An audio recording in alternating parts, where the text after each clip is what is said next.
بسم اللہ الرحمن الرحیم۔ کتاب بدایۃ الحکمہ جس کے مصنف محمد حسین طباطبائی، اور 7ویں مرحلے کی آخری فصل 7.11 جس کا عنوان ہے علت جسمانیہ۔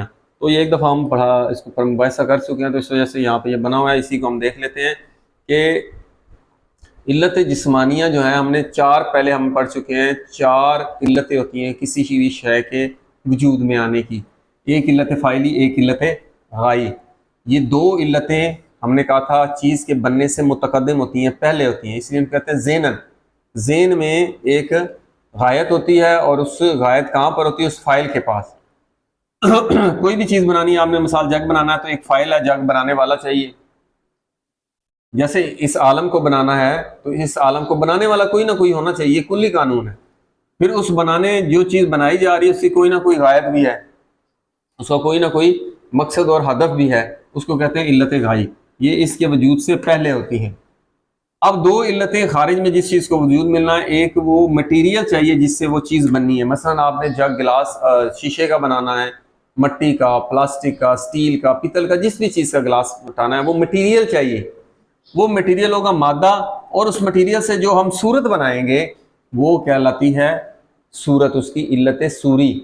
یہ 4 علتیں ہیں۔ پھر ہم نے عرض کیا تھا کہ جو جسم بنتا ہے وہ مادہ اور صورت کے ملنے سے بنتا ہے۔ یہ 2 جوہر ہیں۔ ہم نے جوہر کی اقسام بھی پڑھی تھی 5: عقل، نفس، مادہ، صورت اور جسم۔ اس مادہ اور صورت کے ملنے سے یہ جو جسم بنتا ہے، یہ 5 ہیں جوہر۔ پھر ہم نے عرض کیا تھا یہ جسم جو ہے یہ مادہ کہلاتا ہے، آگے اس کو جب صورت جسمیہ ملتی ہے یہ مٹیریل بنتا ہے باقی تمام جسمانی چیزوں کو بنانے کے لیے۔ تو یہاں تک عقل، نفس، مادہ، صورت اور جسم، یہ 5 جوہر ہیں۔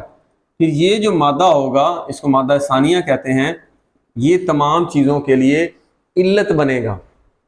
اس مادہ سے آگے صورتیں بنے گی، اور مختلف انواع اس عالم میں آپ دیکھ رہے ہیں کہ اس مادہ سے چیزیں بنتی ہیں۔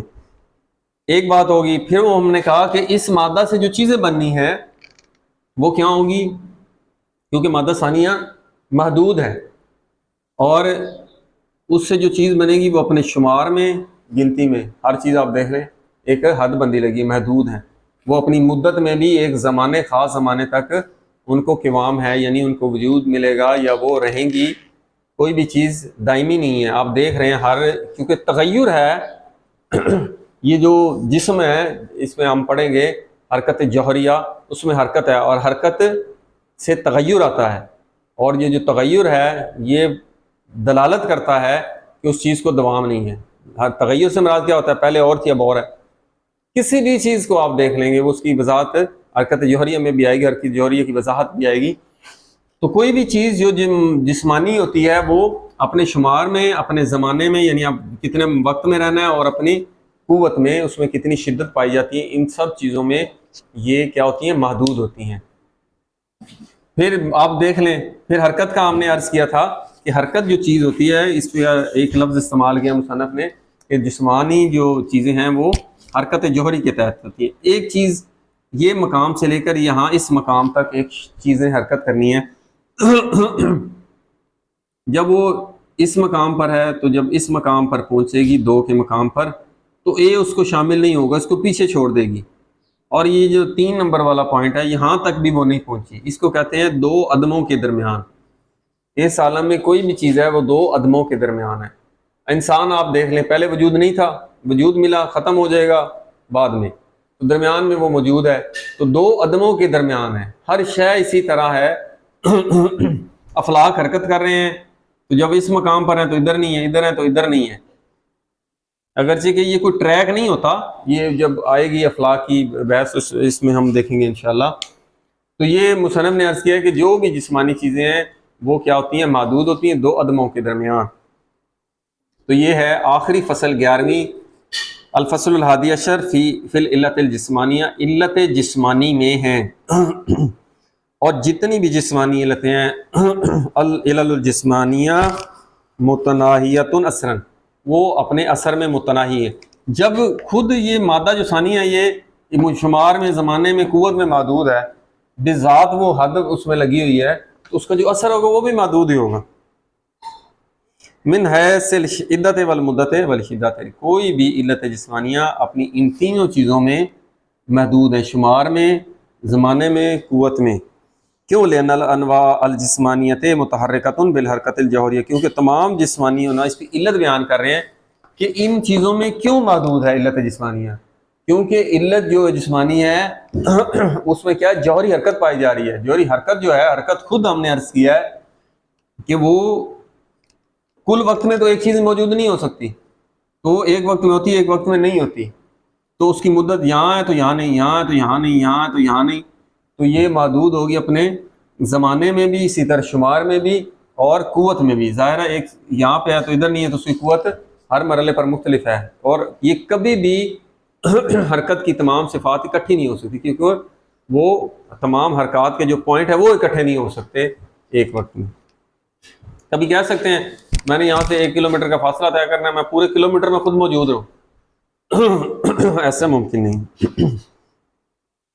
پس فالطبائع والقوى التي لها، پس جو بھی طبیعتیں ہیں اور جو بھی قوتیں ہیں ان علت جسمانی کے لیے۔ اب دیکھیں طبیعت، ایک طبیعت ہوتی ہے اس کی مادے کی طبیعت، آپ دیکھیں ٹھوس ہے، مایع ہے، گیس ہے، سب کی اپنی اپنی طبیعت ہے۔ مایع کی طبیعت ہے بہاؤ، ٹھوس کی طبیعت ہے ایک جگہ رہنا، گیس کی طبیعت ہے پھیلاؤ، جب ان کو گلاس آپ برتن میں بند رکھیں کھولیں گے وہ اڑ جائیں گے، کیونکہ اجزاء جو ہیں ان کے درمیان فورس آف اٹریکشن نہیں ہوتی۔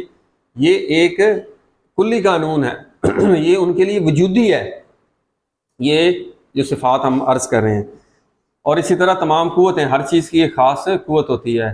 مثال کے طور پر آپ نے یورینیم سے کوئی چیز بنانی ہے، جو ایٹم بم بنایا ہے، جو قوت اس میں ہے وہ دوسروں میں نہیں ہے، ہر چیز کی اپنی ایک قوت ہوتی ہے۔ کہہ رہے ہیں فالطبائع والقوى التي لها، جو بھی طبیعت اور قوتیں ہیں ان علت جسمانیہ کے لیے، محلۃ منقسمۃ الی حدود و ابعاد، وہ ساری کی ساری اپنی حد میں محدود ہیں۔ جتنی بھی طبیعتیں، اور آپ خود اس کا مشاہدہ کر رہے ہیں، ہر کسی کی طبیعت، ان کی حد، اپنی قوت، شدت، سب میں وہ محدود ہیں۔ ایک بات، دوسری بات یہ ہے کہ کل منہا، ان میں سے جو تمام علت جسمانیہ ہیں، محفوف بالعدمین، دو عدموں کے درمیان لپٹی ہوئی ہیں۔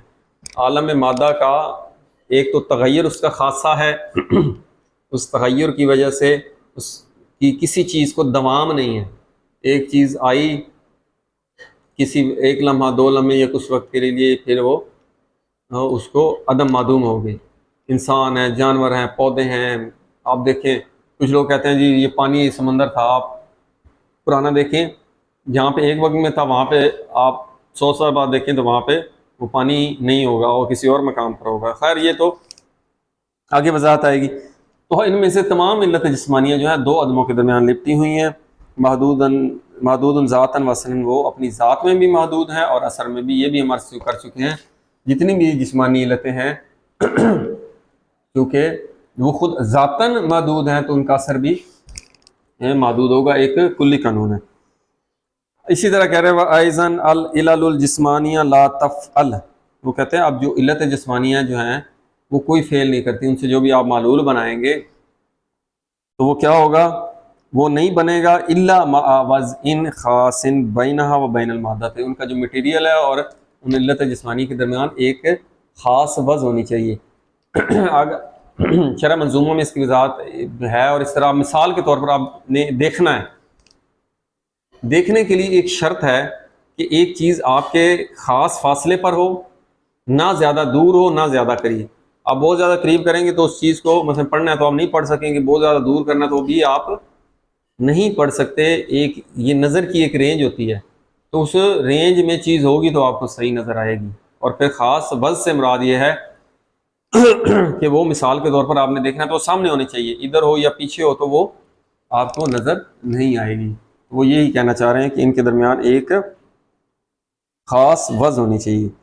قالو، انہوں نے کیا کہا ہے کہ انہا، یہ جو علل تمام جسمانی علتیں ہیں، لما احتاجت فی وجودہا الی المادۃ، جب تک یہ اپنے وجود میں مادے کی محتاج ہوں گی، تو احتاجت یہ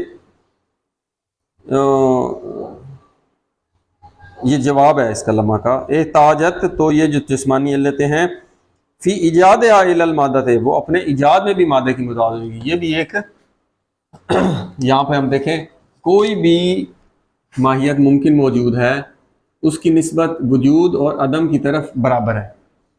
اس کو جب تک اس حد سے نکالیں گے نہیں ممکن کو وجود نہیں ملے گا.